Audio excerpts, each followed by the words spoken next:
have her here. I want to introduce her to you in case some of you don't know her. After this, you'll have to watch her email because you'll all want to be talking to her all the time because she's sharing some great information. So we are talking about sentence fluency today, and we are talking about narrative nonfiction. So I want to give you a couple minutes just to read these two quotes. They're a little longer, but I love what they say.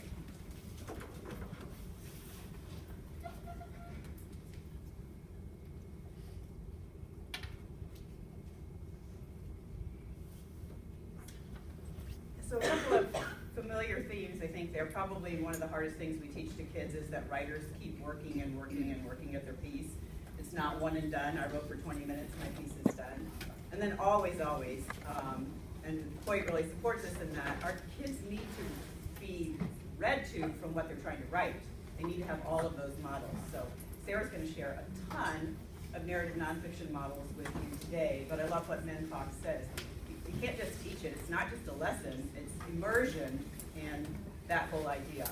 So, and for me, I know I've spent a lot of time just getting into narrative nonfiction and trying to understand what it is and what it isn't. So I'm so pleased when Sarah's going to share that with us today because I think that's kind of a confusion for us. And just to say, it was quite informational narrative, but Sarah will talk. I think that's another confusion. It's called different things by different authors. Right. And so I'm calling it. Here we have our working agreements, and we appreciate that you're here with us. So our goals, as ever, are to honor you for what you already know and what you bring when you come to these presentations. And Deb and I were just running through our information last night, and today we have provided a ton of time with you to talk with each other because we have all this knowledge, and oftentimes we're in our little cells in our rooms or even in our grade level groups. But here we've got same grade level people from all over the district, so there'll be lots of time to talk today. We always hope that we bring something new to the table, something that you can take back to your classroom. And so today we're really talking about those two things, narrative nonfiction and the trait of sentence fluency. So we're going to start off with an activity. Deb, you want to get us started? Yes, so we're going to think about our most memorable experience from winter break. So I'm just going to have you think about it for a moment. Okay, now that you should have something in your mind, you are going to, in a moment, interview another teacher in the room and ask them about their memorable moment. So really, you are interviewing someone, and this is a way to use a primary source moving into informational narrative to kind of give you an idea of what that might look like. Randy and I are going to model what that might look like.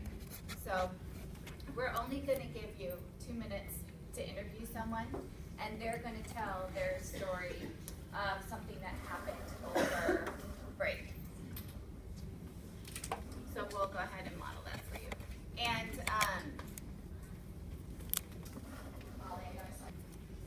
Seems really weird, Deb. what? This whole interview thing.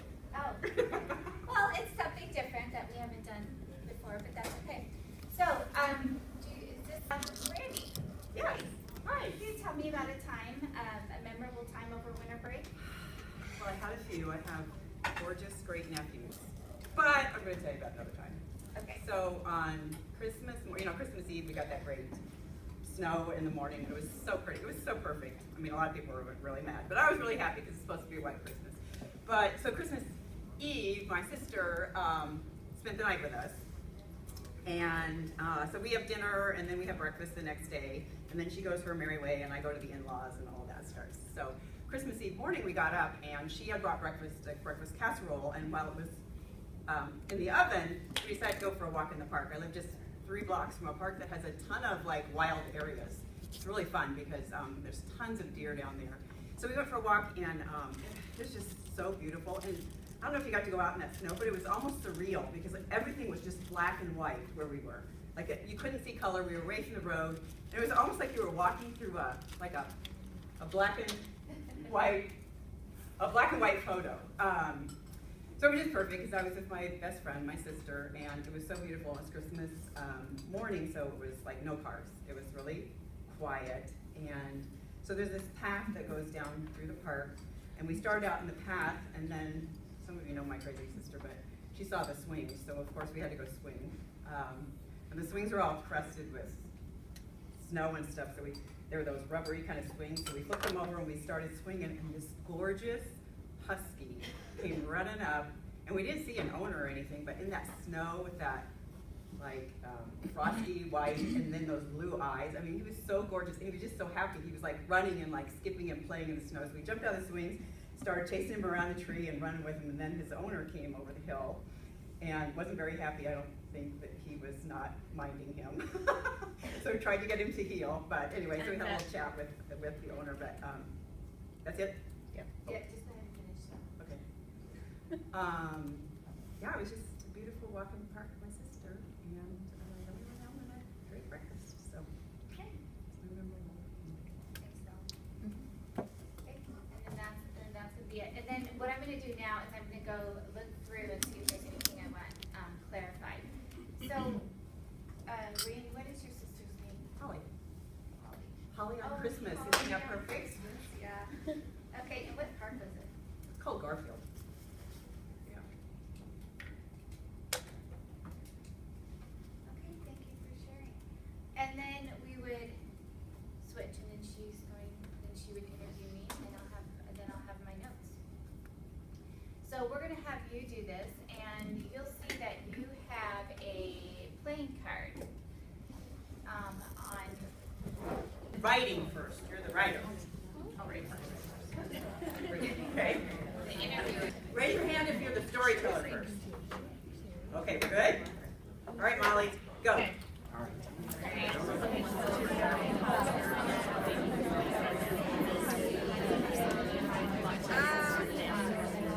It's so sad. So I just joined Is to think about this. We're going to come back to this piece and do some revising and editing on this piece. But I want you to just be thinking about this in terms of informational narrative. The narrative part is the story part. Humans are naturally driven to story. And if you think about it, when your partner was telling you their story, it triggered in your head stories that you had that were like that. If you were the second person, you probably thought, oh, I wish I would have done that. Now I remember something even better. But that's the idea around informational narrative, is that the story drives us and we get all kinds of great information. Now this is going to look like a biographical piece, but there's lots of pieces that we'll talk about. But it's that idea that humans thrive on stories. So a couple of great quotes here I love. There have been great societies that did not use the wheel, but there have been no societies that did not tell stories. And if you think about that, think about the stories that we know from ancient times, because story was so important to them that it got passed down to us when they didn't even have writing. If history were taught in the form of stories, and we have some great teachers in our district who do this, it would never be forgotten. So story is, it's what carries us through this narrative, and it's what makes this so interesting for kids. So I want to talk a little bit about informational narrative, because you have a biography. So as Deb and I were thinking through this, we were like, so informational narrative is the big umbrella term, and under that are all kinds of writing that fall into that informational narrative umbrella. An observation log, where you take a record of something over time. Maybe you have your kids watching your classroom pet. Or a feature article story in the newspaper. Just think about that. When we read articles in the newspaper, it's not just news, it's the story that drives us. I was reading some of the reviews that came out before Revenant comes out this week. And did you read that one where the Black Elk Speaks guy wrote a poem about the guy in Revenant? And it was one of the first recorded stories about that guy. So I love that. But it's the story that carries you. And those writers, of course they have to give you information, but they tell stories. A biography, an eyewitness account, a storyboard, very literally, tells with pictures and with words. A historical narrative, and I think about most of the history that I read is really related to that narrative part. I don't just read just the history part. My brother-in-law was here from South Carolina over the break, and it was over Thanksgiving actually. he had a new Kindle, and so I was really interested, and I was looking at it. He goes, "Oh, well, here, read this." He reads all strictly nonfiction, prefers not the narrative. So he was reading slave stories that he got from the Library of Congress. I could not engage. It was just, but he had a preference for just the facts, ma'am. That's all I want. And of course, they were stories and they were interesting, but they were just very, very factual. So it's just that idea that, for me especially, I guess, maybe as a teacher, that story drives it. I mean, I love the history, but I want the story that goes with the history. So historical narrative and narrative poetry. There is so much narrative, nonfiction poetry out there, and I think that's something, for me anyway, that I often forget. That there's another source for our kids is to look at that poetry as a source. So just a few thoughts about informational narrative. Okay, Sarah, does this look like you? Sure, that looks like me. As you're reading about nonfiction narrative, you may hear it described as literary nonfiction or creative nonfiction. They are interchangeable terms. And for our purposes, we're going to be calling it narrative nonfiction or an informational narrative. It is going to convey factual information in a story format. It's chronological. It has a very clear beginning, middle, and an end. Look at the notes that you took. Ask yourself, did the storyteller give you the information in chronological order?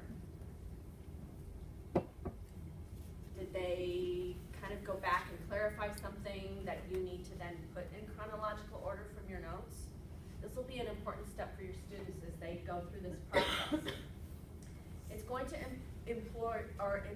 use those literary elements of vivid language, sensory images.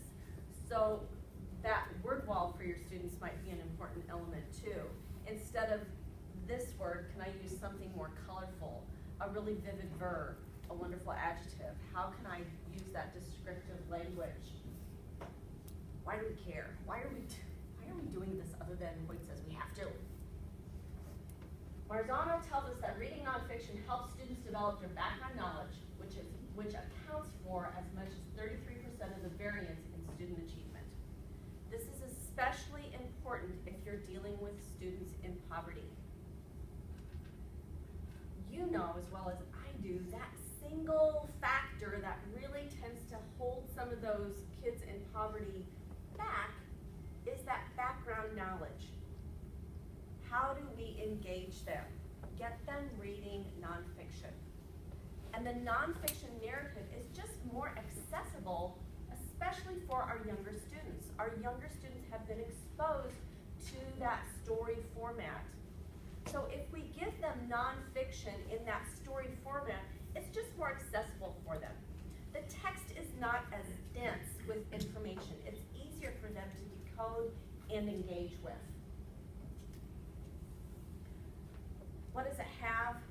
What does it not have? When you go into the library, and your librarian's not there because she's at her other school, you're going to go to the shelves and you're going to look for either biographies or items in your nonfiction area of the library that has facts about the topic. It's using sensory images. It will have dialogue. Figurative language, vivid verbs. It will not have animals talking. Your students can gather information and facts about an animal. Who's going to tell the story though? If that's your research basis, who's going to tell the story? Not the animal. Maybe the park ranger. Maybe the zookeeper. Maybe a guest at the zoo. A hiker in the forest, but it will not be the animal. It won't have opinions. It won't have fictional characters or fictional events. It is facts told in a story format. I brought my bucket. So, could I have a couple volunteers to help me pass around some mentor texts? And let me stop. Does anybody have any questions about what I've just said? Oh, I do. Yes, ma'am. You know, you had those terms, narrative nonfiction, informational narrative. I heard this one, and I don't know if it fits here, is a hybrid text. Is that this, or is that something different? Or does that just mean something that's outside of any mode, or? Well, the hybrid text, and for a lot of us, thinking about a nonfiction narrative is like thinking about a new genre. So a hybrid text would be something like Magic School Bus. Okay, Magic School Bus tells a story, but there might just be some hard facts contained in a bubble, but there might be the story over here. So that, I would consider that a hybrid text. Some of your Time for Kids biographies might employ some of that storytelling piece with just then some dry facts.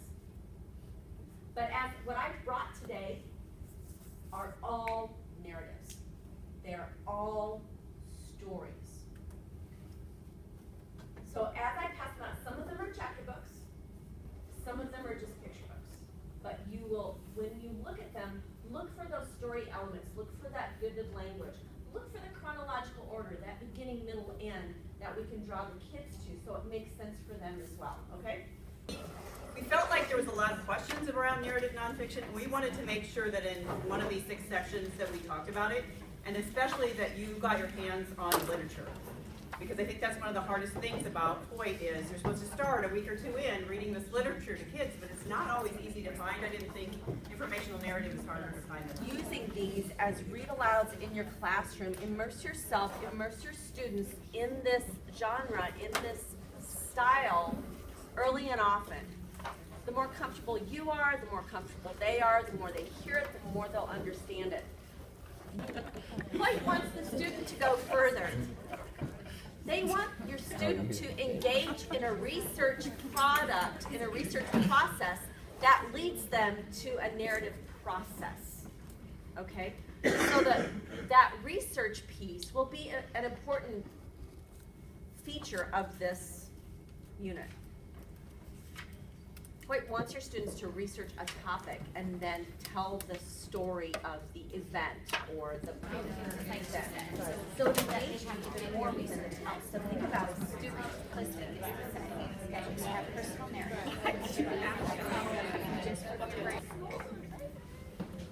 What I've heard as I walked around are thoughts about what is this going to look like for students? What does their product look like at the end? Well, if we're going to look at the end, let's look at the beginning. So at the end, first of all, it's going to look like an informational narrative. It might be 3 paragraphs, beginning, middle, end. It might be just a single paragraph. It might be more. But it's just what we're looking for is a narrative that includes facts, not opinions. It includes vivid language. It is in chronological order. It tells a story about something real. At the beginning piece of that, we're asking students to do some research. As time goes by, I would hope that students are more comfortable with that whole research process because there's research in every grade level, kindergarten, first, second. So by the time they get you in 3rd grade, in another year or so, they should be pretty good at this. So what are some of the tools that you would use for research with 3rd graders? PebbleGo. You need more meat than just what PebbleGo gives. World with Kids. World with Kids will read it to low readers. It is not as fluent as PebbleGo, but it will voice it. There are a number of websites that are accessible for 3rd graders if you're doing animals. A to Z Animals is great. San Diego Zoo is great. That's kind of where we're starting. We're starting with just a picture, looking at a photograph. I can get research from that. Then we're going to look at live webcams. We can get research from that, observation. We can get research from many different places, talking to a primary source, just like what Randy and I did. That's research right there. Research looking at a picture, research looking at a live webcam or a video, reading something and pulling out the most important points. I mean,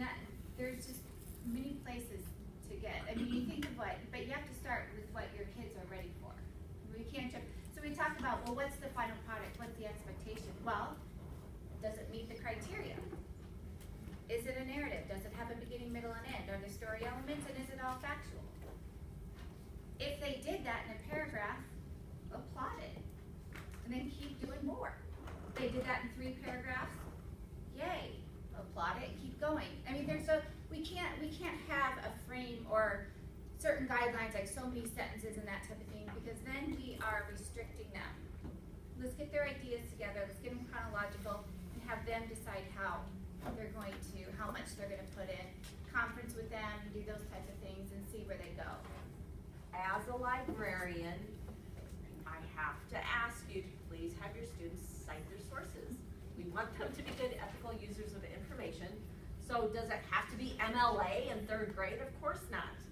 But can they say, at the end of the story, I got my information from Pebble World Book, and an interview with Mrs. Williams. So can they do that? Or I watched a YouTube video about a surfer. Just get them in that habit of saying where they got their information. I think many of you hopefully may have noticed at the end of the books that you read, there were probably some sources cited. But I think that's an important piece of digital citizenship as we work through any kind of research process. So even that, I think, Sarah, is a resource. When everybody's opening these books to the back, I love it. So there's a whole list of sources that they can use that our library people could get for us if we don't have them in our home libraries. Yeah. Notes that we have taken from our interview that we just did earlier. And you're gonna have 10 minutes to write an informational narrative. And then we want you to keep in mind the characteristics of an informational narrative, and then you'll be using that. So to kind of model, we tried it. Last week, we got together and we did it for 2 minutes. I took notes, and then we modeled that for you earlier too, but she threw in some other things. So I'm just gonna go with what I did. I took 10 minutes. Shannon timed me, timed her, we interviewed each other. And I just wrote for 10 minutes. Just started and wrote. So I'm not gonna apologize because it's a first draft and it sounds like a first draft, that's okay. I just got my thoughts out and just started what I think an informational might sound like.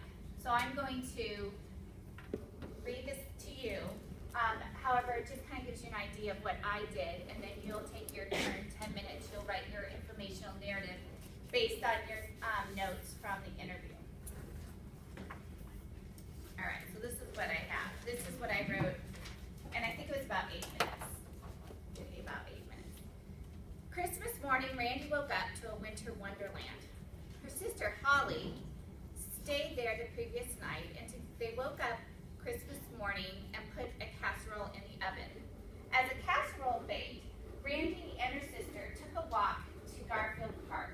The trees were painted white, and they created a magical landscape that turned their world into a snow globe.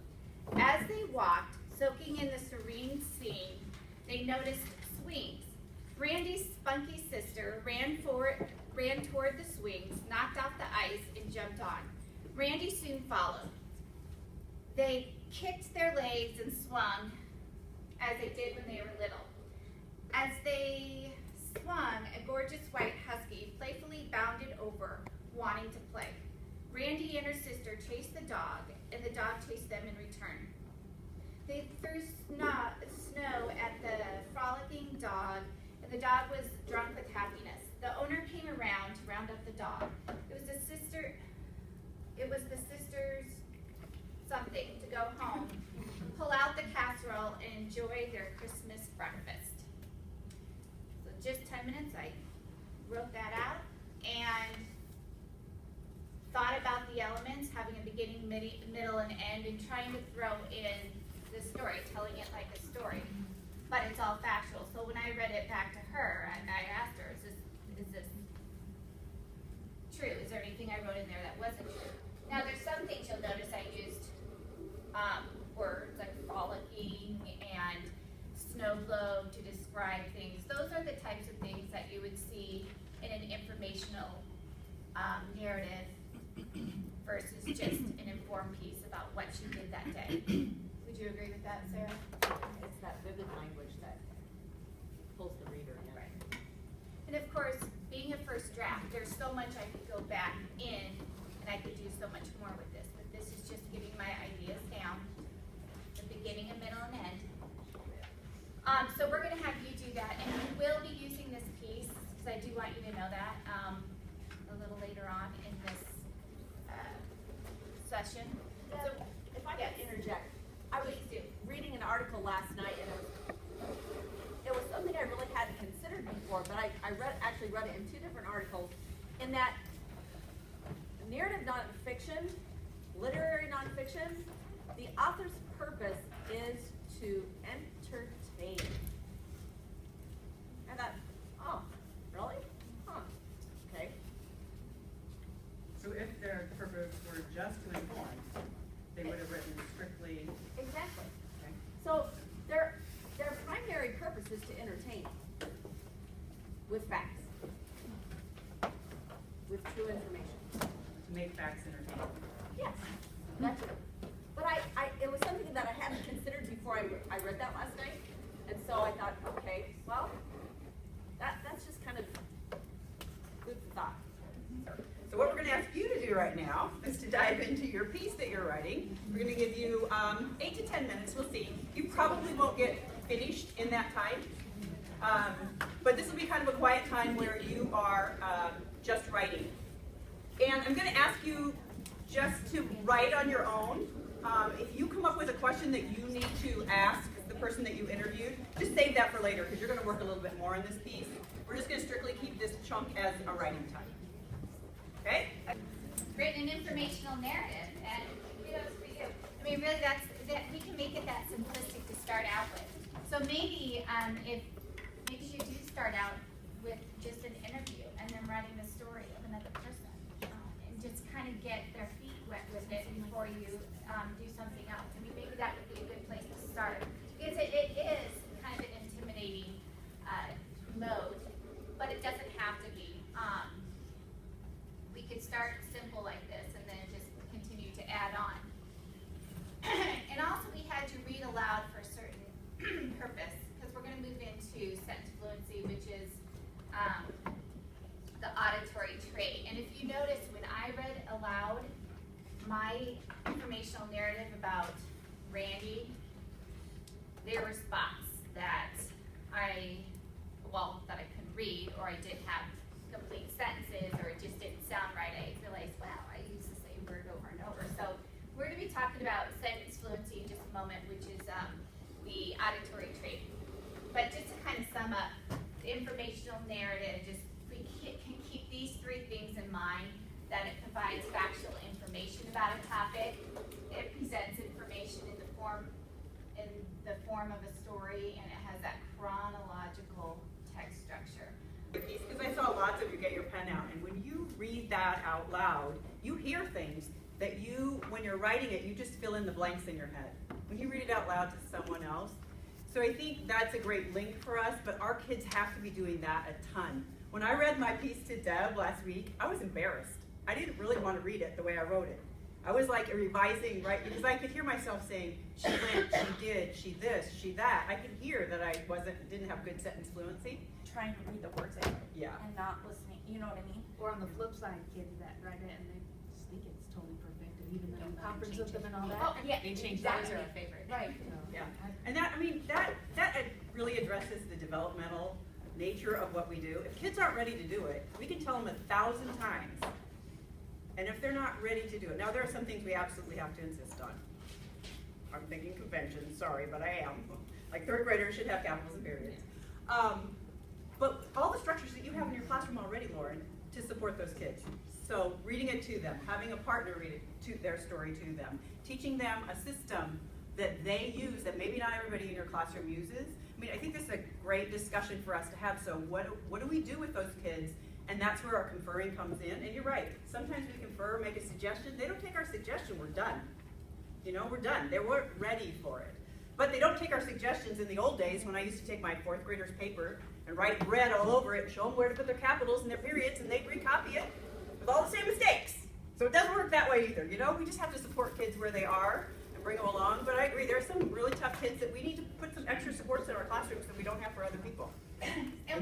So because our MTSS process is not as static as it used to be, where I see all the low kids, I know our ELL teacher has a group of 2 special education students and 2 ELL students that she's supporting in a small group because she's able to do that. So that collaboration piece, like what can your specialist teachers provide for you or help you in planning? I think sometimes we plan together like Thursday morning at 8, and then we forget that we need to come back to each other and get more ideas like, what are we doing for other kids that are on an IEP that we could do for our general population? Because I think it's tricky because we have our standards-based report card and we say everybody will be proficient, but what we say is it might take Camry 1 lesson to be proficient, and it might take me 7 lessons to be proficient. So what are those supports that we provide to them? I mean, I'm not intending to have an answer, but I think we always are providing additional supports for kids. But you're right, some kids just aren't ready for what we are teaching.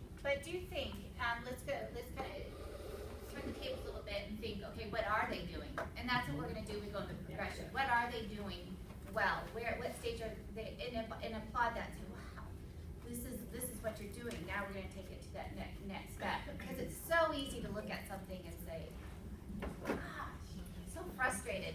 But instead, let's look at what are they doing well. Moving into sentence fluency, we know Gary Larson.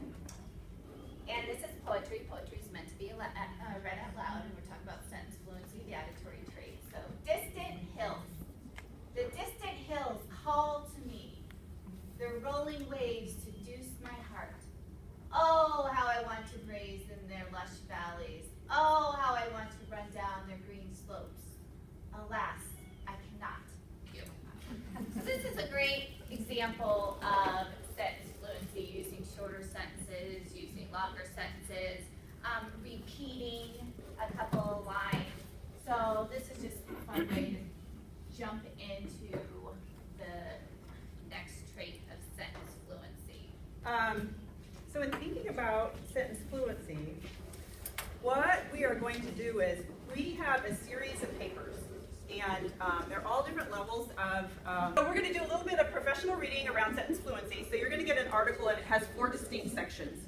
You are going to read a section and then discuss it with a partner, and read the next section and discuss it with a partner until you've read all those. What we're trying to do is build the teachers' background knowledge about sentence fluency. And read your article 1 section at a time. We're just asking you to respond, so you're just going to chat with somebody about that section. So you and your partner that you discuss the article with, you are going to tweet. So you're going to summarize to define sentence fluency as a tweet using 140 characters or less. You can write it anywhere. It's not going to actually be tweeted. But this is a great activity that you can do with your students so that you're really thinking about the most important ideas and doing that in 140 characters or less. Hashtag sentence fluency, hashtag rhythm and flow, hashtag melody, hashtag natural, hashtag smooth to the ears, hashtag can be long, can be hashtag. We have hashtag sentence fluency, combines visual and auditory traits, and includes varying lengths and style. It means the sentence should be read aloud fluently with rhythm and flow. Hashtag let it go, hashtag smooth ride, hashtag do you want to build a sentence, hashtag don't conceal, hashtag let the reader feel, hashtag that's fluency. Okay. Hashtag sentence fluency is music of writing, hashtag auditory trait, hashtag right phrase, place, and time. So to summarize what basically everyone said is that it's the flow and rhythm of language, variety of sentences, that natural sound. So when you're reading it, it's that natural sound. And the degree to which text can be read with expression and interpretation. So let's talk about why this is such a challenge to teach. That's already come up with some of your questions and comments, but we have an overemphasis on correction, on looking at students' work and seeing that some things are not correct instead of looking at what is correct and what the student is doing. We see the punctuation errors. We see the misspellings.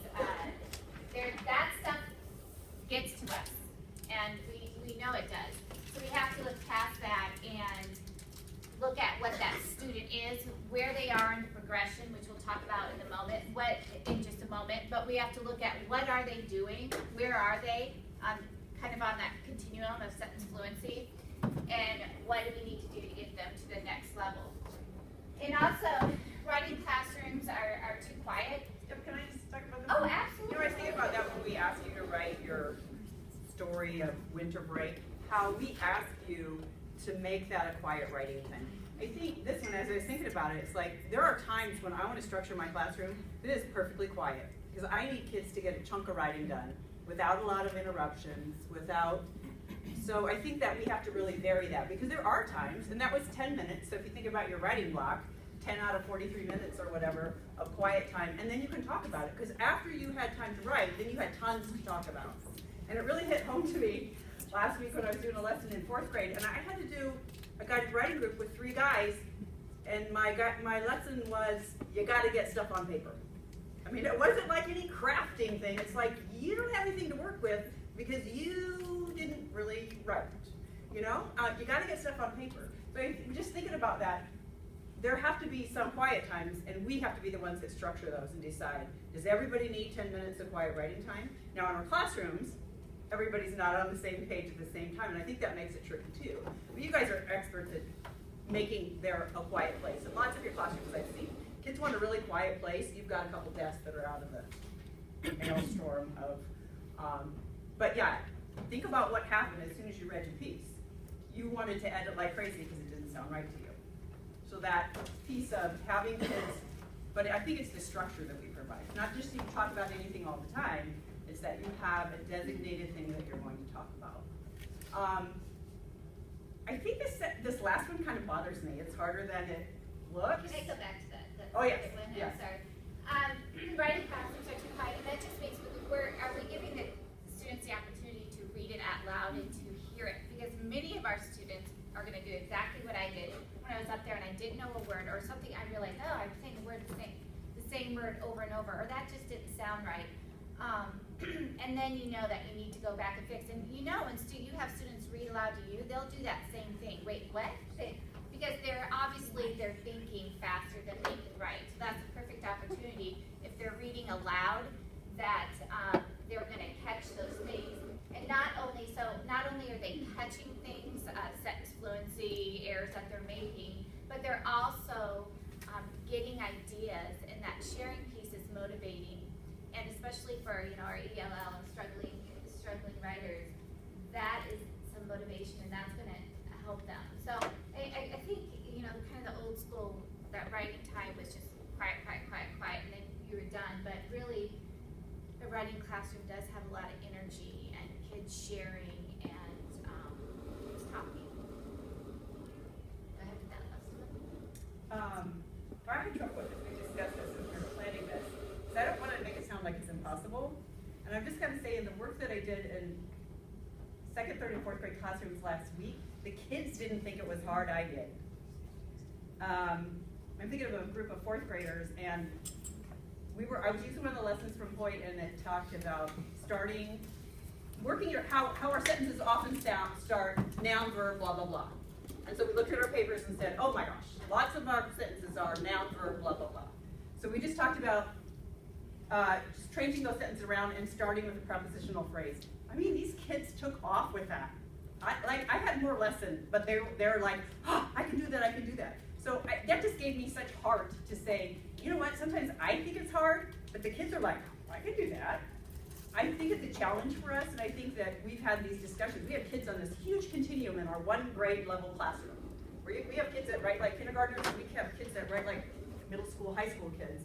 And it's finding what they need next, which leads us into our next activity. And it's hard too because it's the auditory and seeing it. So you have both going on. So what about sentence fluency and the young writer? We know this first point is to look for the use of sentences. Heck yeah, if they're using sentences, we're excited. If they capitalize something and they put a period, but even if they didn't, if they have a complete thought, that gets us excited. And this is when we're talking about the very young writer, but also you have students in your classrooms, I'm sure, that have trouble just doing that. And then we will expect to see short, choppy, repetitive sentences, because that's often what they hear in stories, repetitive, that kind of thing. They imitate that, but we're not looking for that in their writing, but that's usually the first step. So if you see that, okay, good, all right, we have this first step. They're writing short, choppy, repetitive sentences. All right, we can work with that. So we see what they're doing, we celebrate that. Where are we gonna go from there? I just want to say something about that short, choppy thing. If you think about that, that's why when we select our read-alouds, we select a read-aloud that is somewhat above the reading level of most of our kids, because we want to provide them with a language structure that's challenging for them. So I think about, I'm just going to give a kindergarten example. Well, all their books are, mom is skating, mom is swimming, dad is jumping. I can't read those books to them. They're already writing like that. They're doing the best that they can, but I need to read them books with more expansive language so that they can expand, not just imitate what they can read. And if you think about some of the discussions we've had today, just how our writers, their language in third grade, for most of them, not all of them, they're really fluent. Some of them hate writing because it's so flippin' slow. I can tell you, but I don't want to write down all the stuff I say because it's hard. And I'm not good at B's and D's still. And, all of that. So I just think that reading piece just keeps coming up, that we need to have those models for them. So looking at the young writer, starting to see a progression. Again, the appearance of sentences, yay. We want to see that. And then we're going to see multiple sentences, and they might be short, choppy, and repetitive. And you're going to see more sentences. They may start to become patterned, which would be nice to see. So you're seeing this progression happen. Then maybe they're ready to use varied sentence beginnings, and not every sentence is starting with I. And then they might have a mix. Yeah, go ahead. Sorry. Pattern? What do you mean by that? It says whether patterned or not. What do you mean by pattern? Well, pattern using the same Sentence structure. right. So you might. Does that make sense? Or do I, And it can vary based on where they are developmentally as a writer. So kindergarten pattern might be that mom is thing, and pattern for third grader might be every sentence starts with then he. You know what I mean? It's like it sounds alike, or we went, or we,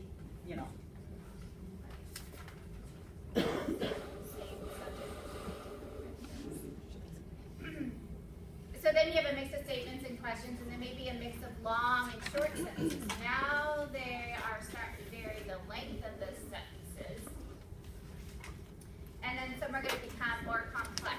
They might use complex or compound sentences mixed in with some simple sentences. Because of course we don't want just all long sentences. And then they may start to use those connected words. So I mean, it's not a perfect progression, but this is kind of what you're going to see with sentence fluency as students get more comfortable and start to learn the balance. It just takes a lot of writing and a lot of practice. And they may use dialogue that starts to echo what it really sounds like, the way people really speak. But I have a third grader that's not ready for that. All of our kids are on this progression of learning, and everybody's ready for something. So what we wanted to do was just to spend some time together to talk about that progression. What does that look like? Because you may have some kids in your classroom, and you're thrilled that they're writing "Mom is walking," but you have another kid in your classroom who, like the kids I talked about, they're like all over. Let me put some prepositional phrases at the front. We've got that whole continuum that we work with. So what we're going to do next is we just have a series of papers, and it's what we want you to do is just lay these out into progression. Let's have somebody with a red card. You don't have to have it in your hand, but somebody with a red card. Go first and talk about your group. So we don't need to hear your whole story because we all kind of went through that same process. But what is an aha that you have?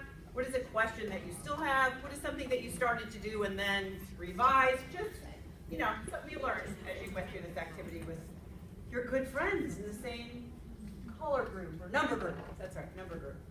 So yes. I would say one at a initial glance, and you look at the handwriting